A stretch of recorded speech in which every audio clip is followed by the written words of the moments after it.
سوال یہ ہے کہ سوال نمبر 12، عمر رضی اللہ تعالیٰ نے کتنی رکعت کا حکم دیے تھے؟ 20 یا کتنی؟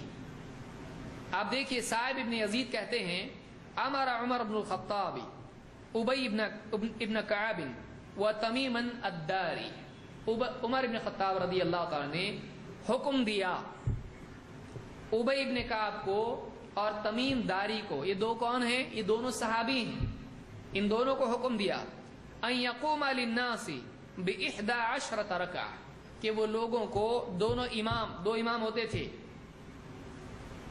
ابی ابن کعب اور تمیم الداری دو امام تھے، ان دونوں کو حکم دیا کہ وہ لوگوں کو کتنی رکعت پڑھائیں؟ ب11 رکعہ، 11 رکعت پڑھائیں، 11 رکعت پڑھائیں۔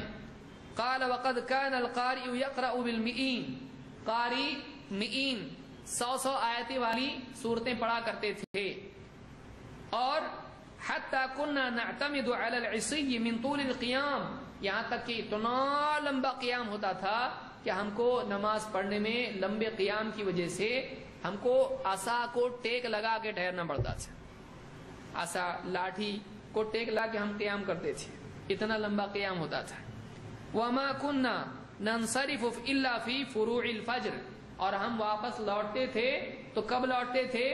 فجر کا وقت ایک دم قریب ہوتا تھا واپس لوٹتے تھے۔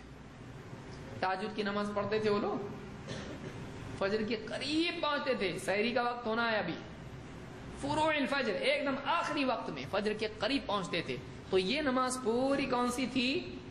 رات کی نماز تھی، تراویح کی نماز تھی، یہ قیام رمضان تھا۔ کتنی رکعت تھی؟ 11، اور حکم کتنا دیا تھا عمر نے؟ 11 کا، اور اتنا لمبا قیام ہوتا تھا کہ ان کو ٹیک لگانا پڑتا تھا، اور کب لوٹتے تھے؟ فجر کے وقت کے قریب۔ تو تہجد تو تھی نہیں اس زمانے میں، پھر یہ لوگ تہجد رمضان میں نہیں پڑھتے تھے، کتنے برے لوگ تھے نا۔ ایسا ہے نہیں، ہماری عقل خراب ہے، کیونکہ وہ لوگ وہی تہجد سمجھتے تھے اور وہی تراویح سمجھتے تھے، اس لیے رات بھر پڑھتے تھے اسی نماز کو، اور لوٹتے تھے کب؟ فجر کے قریب قریب۔ تو یہ خود روایت بتا رہی، اس کو امام مالک نے اپنی موطا میں روایت کیا اور صحیح سند روایت ہے۔ تو یہ حضرت عمر کا حکم ہم کو معلوم پڑا۔